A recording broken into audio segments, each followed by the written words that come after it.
প্রিয় দেশবাসী, আপনাদের কাছে ছোট্ট একটা প্রশ্ন করতে চাই। বর্তমান বাংলাদেশের প্রধানমন্ত্রী কে?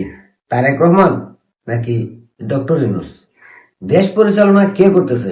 বিএনপি সরকার নাকি ডক্টর ইউনূসের প্রশাসন? এই প্রশ্নটা করলাম কেন তা বোঝার জন্য একটা ভিডিও দেখেন। আমার মনে হয় এই ভিডিও দেখলে আপনি নিজেকেই প্রশ্ন করবেন যে আসলে দেশটা পরিচালনা করতেছে কে। চলেন ভিডিওটা দেখেন, আর অবশ্যই ভিডিও শেয়ার করবেন নিজের জন্য, নিজের দেশের জন্য, দেশের সার্বভৌমত্বের জন্য, নিজের নিরাপত্তার জন্য।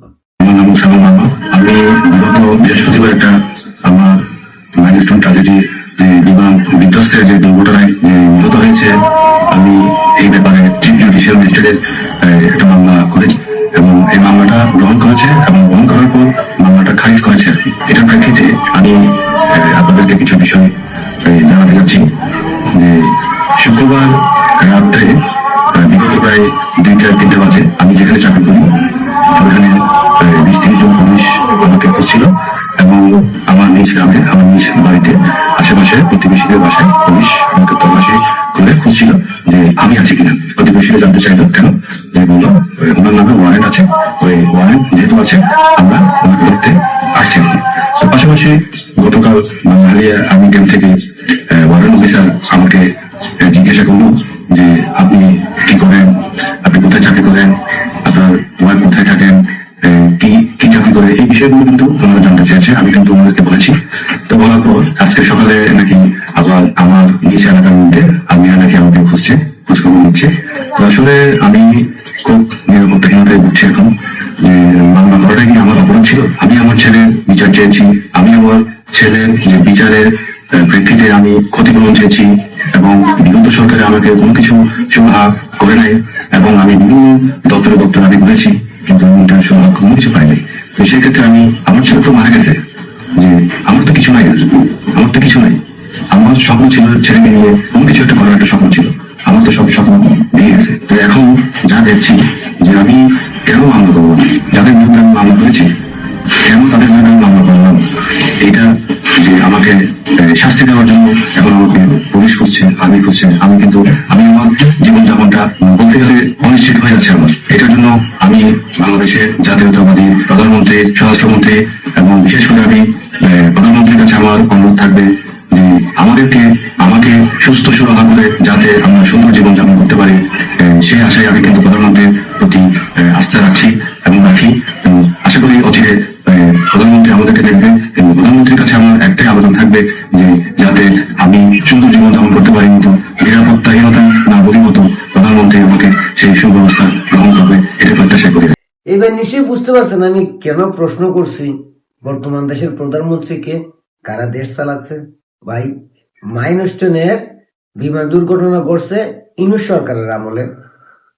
সেই সময় ইউনূস ঘোষণা দিয়েছিল যে প্রত্যেকটা মারা যাওয়া শিশুর জন্য 5 কোটি টাকা করে সহায়তা দেওয়া হবে, আহত শিশুদের জন্য 1 কোটি টাকা করে সহযোগিতা দেওয়া হবে এবং তদন্ত করে বের করা হবে এই দুর্ঘটনার জন্য কারা দায়ী। অথচ সেই 36 জন মানুষ যারা মাইলস্টোনের দুর্ঘটনায় মারা গেছিল, তাদের মধ্যে 28 জন শিশু, তাদের কোনো পরিবারই কোনো ধরনের সহযোগিতা পায় নাই, তাদের খোঁজখবর ইউনূস সরকার নেয় নাই। আর সেই ইউনূস সরকারের বিরুদ্ধে, ইউনূসের বিরুদ্ধে, ইউনূস সহ সেই ইউনূসের সরকারের 14 জন উপদেষ্টাদের বিরুদ্ধে মামলা করছে মাইলস্টোনের বিমান দুর্ঘটনায় মারা যাওয়া শিশুর বাবা। আর সেই মামলা করার পর সকালে মামলা করছে, বিকাল বেলায় সেই মামলা কোর্ট থেকে খারিজ করে দেওয়া হয়েছে। তারপর কেন সে মামলা করলো? সে মামলা করার অপরাধে তার বাড়িঘর তল্লাশি চালাচ্ছে আইন শৃঙ্খলা বাহিনী, কারণ সে ইউনূসের বিরুদ্ধে মামলা করছে। আর তাই সেই ব্যক্তি এখন পালিয়ে বেড়াচ্ছে। এই জন্যই আমি প্রশ্ন করলাম, সরকার কার? সরকারটা কে চালাচ্ছে, ইউনূস নাকি তারেক রহমান? ইউনূসের আমলে দুর্ঘটনা হয়েছে, ইউনূসের নামে মামলা হয়েছে, আর সে মামলা করার অপরাধে সেই ব্যক্তি এখন বাড়ি ঘরে থাকতে পারতেছে না। ইউনূস সরকারের গাফিলাতির কারণে মাইলস্টোনে বিমান দুর্ঘটনা ঘটে, এতগুলো মানুষ মারা গেছে।